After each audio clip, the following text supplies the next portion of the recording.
And ladies and gentlemen, welcome to this news update on this very auspicious day. So first of all, we'd like to wish all our Muslim brothers and sisters Eid Mubarak. Yes, and it is that joyous time of the year, and hope you have a wonderful celebration of Eid.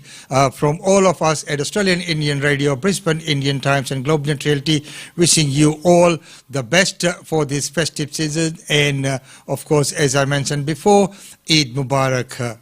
So, welcome to the show once again, and this is the short brief segment on the news update and what's happening, and of course it's coming back.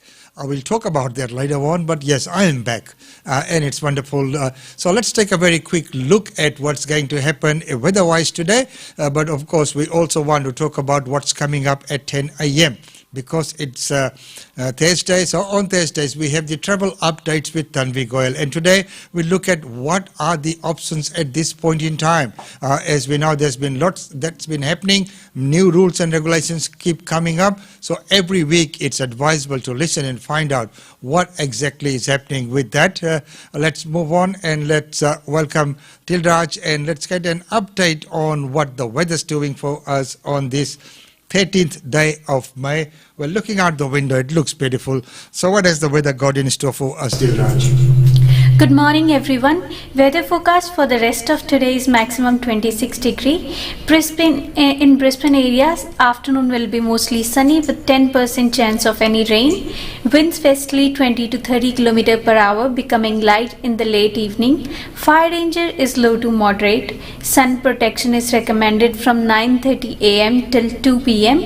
and UV index is predicted to reach 5, that is moderate. Till tomorrow, stay safe and enjoy the rest of your day. And thank you very much for that update, Dilraj.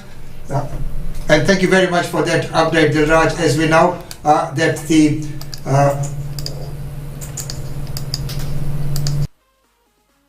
and once again, thank you very much, Dilraj, for that update. And as we know that moving on, today we have the updates coming up from Tanvi Goyal at 10 a.m. And of course, we have lots of news and events to talk about. But in this segment, we will just look at few of the things that are happening at this point in time, things that people are a little bit worried about or concerned or talking about. Might not be even concerned, but talking about. Number one, is this lockdown? When is this going to finish, and have we dealt with this properly? And yesterday we were on a media briefing with Prime Minister, and we were talking about the budget.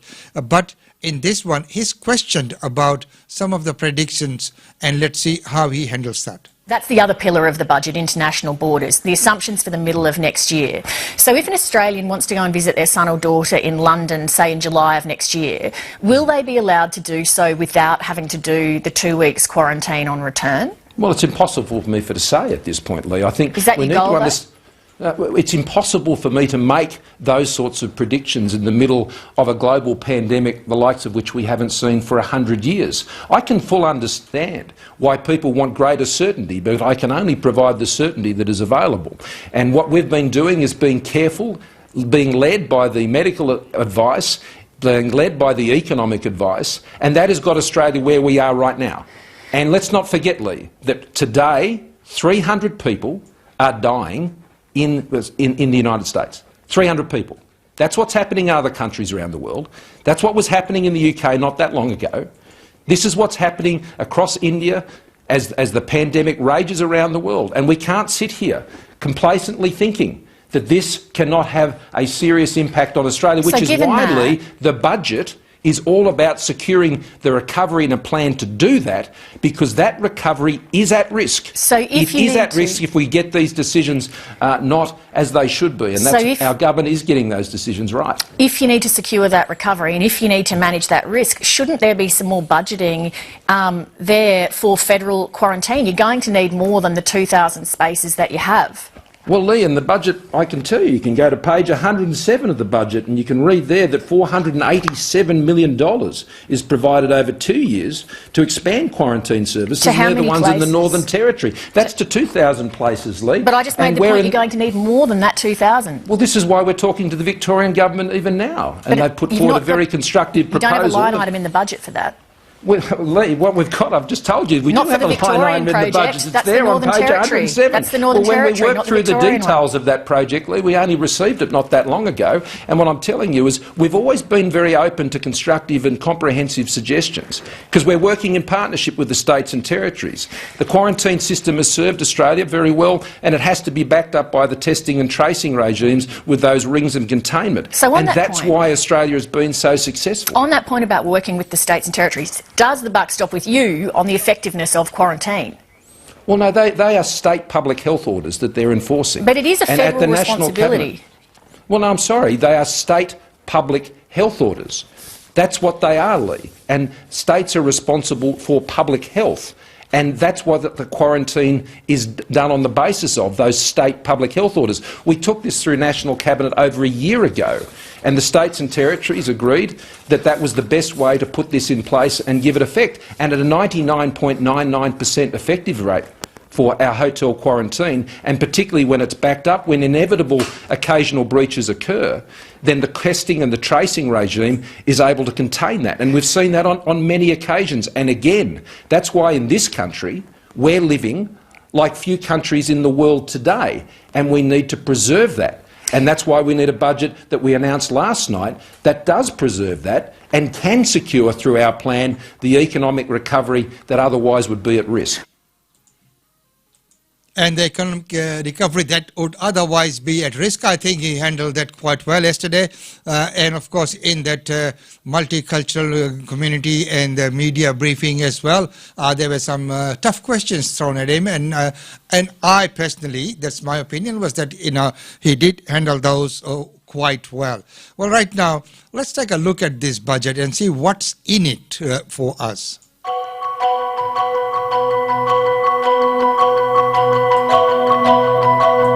Nobody can deny, that almost $18 billion is a lot of money, and there are some really good things in here. The government has said they will commit to a mandated minimum staffing standard of mandated minimum care minutes. And they're going to have to be on duty 18 hours per day. That previously they didn't have that.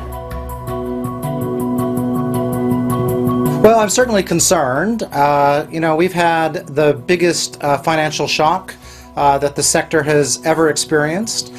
We are in real trouble, and in many respects, with the borders seemingly to be closed for even longer than I think many of us thought. I think the budget is going to have to, be reconsidered in the coming months and year, because otherwise Australia is going to really be left behind.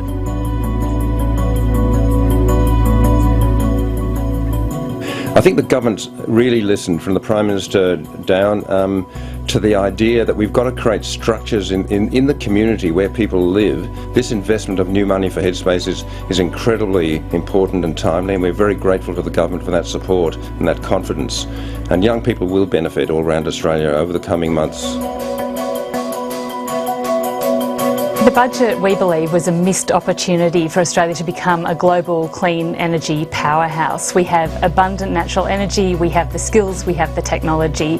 What we are lacking here is the investment and the infrastructure.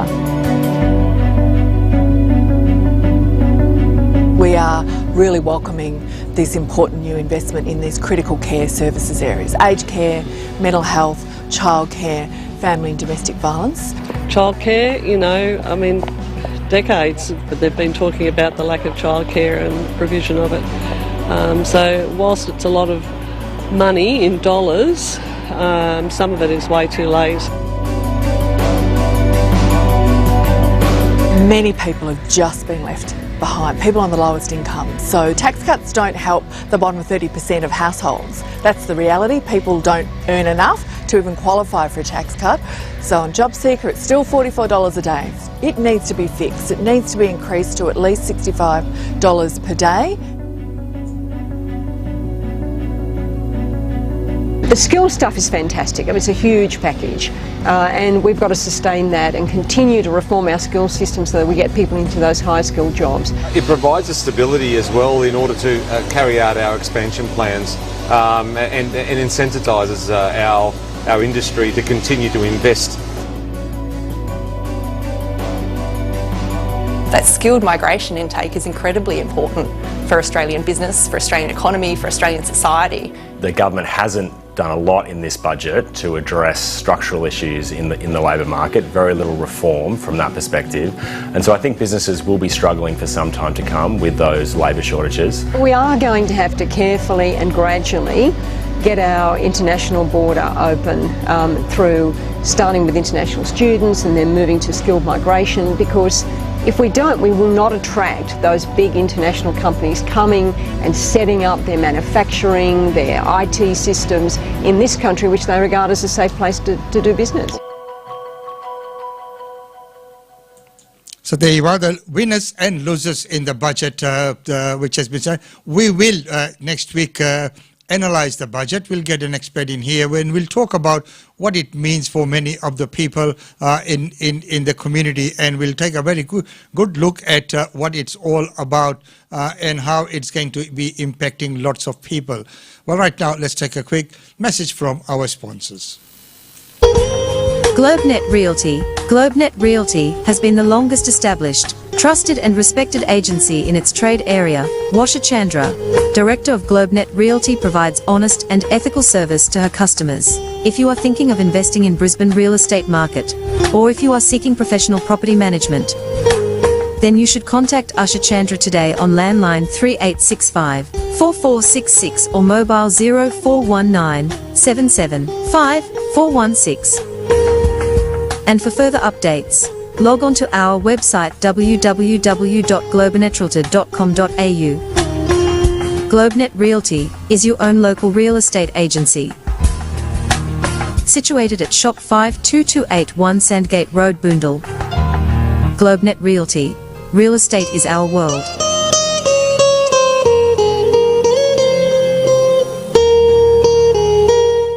And yes, real estate is the world, and don't forget that every Wednesday we have the real estate update at 10 a.m. with Usha Chandra of GlobeNet Realty. Well, right now it's time to talk about some of the functions and events that are going to be taking place.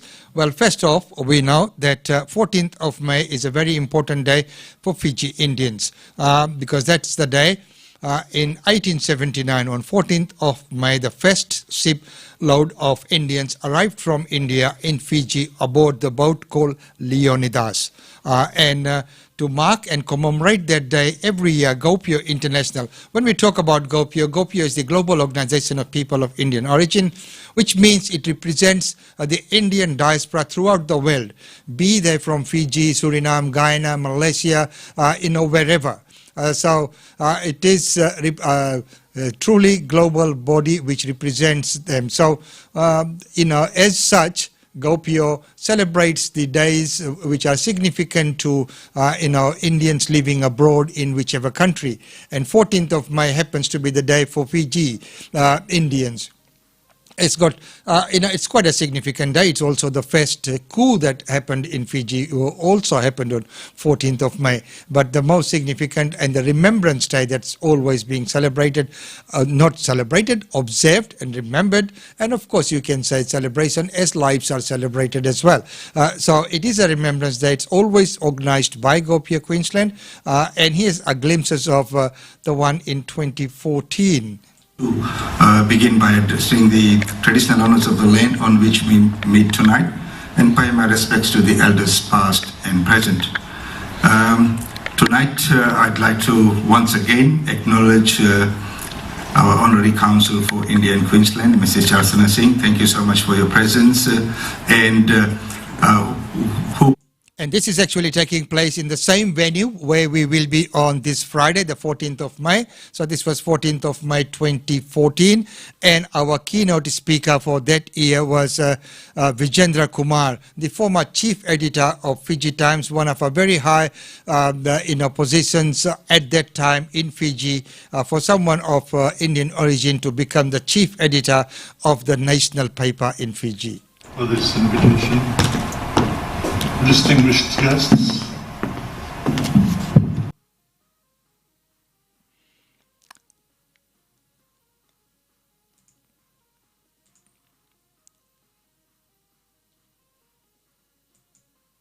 So, ladies and gentlemen, that's the event that will be taking place this Friday, the Gopio Queensland's Girmit Divas at 14th of May at Queensland Multicultural Council. If you haven't registered, as per COVID restrictions, you need to register so that you are on the register which we need to provide to the venue.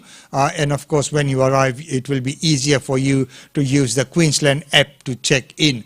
And there's been lots of registration which have come through, and we are really, really excited that this year's program will be quite unique. It will be every year we try and do something different. Of course, what it is and the way we do it is Girmit Remembrance Day, lest we forget. So, we do it in a manner in which people come in and they are welcome to, do floral tributes and, of course, say some reflections if they would like, but we have keynote speakers and we have a very special presentation equal to what we talk about when we look at Australia, when we look at our First Nations people. They always talk about the displaced people, the stolen generation. That's the story we'll be telling as well, because there's a lot of similarities between that and our storytelling method. It coincides or it mixes very well with the Dreamtime storytelling of the Aboriginal here as well. So, we'll show those similarities, and there is a very specially prepared item which will showcase all of that. So, looking forward to welcoming you all there on the day. Well, right now, as I mentioned before, once again, we'd like to finish off by wishing everyone Eid Mubarak once again from all of us here at Australian Indian Radio, Brisbane Indian Times, and GlobeNet Realty. Wishing everyone all the very, very best for Eid. Well, right now we'll quickly go and take a look at some of the functions and events that are taking place right here in Brisbane. And as we know that lately we have not been able to showcase lots of functions and events that have been taking place as I was away for a few days, away in hospital, and I'm back alive and kicking, and so yes, we will get this all happening once again, and it is so good to be back, and thank you so much for everyone's kind words and well wishes while I was away. But right now, let's take a look at some of the functions and events taking place right here in Brisbane throughout this weekend. Of course, we have the Gopio Girmit Divas and many others. Let's take a look.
So, ladies and gentlemen, that's about all we have for you in this segment. And once again, it's wonderful to be back. And Badlani Rajkumar, Suprabhat.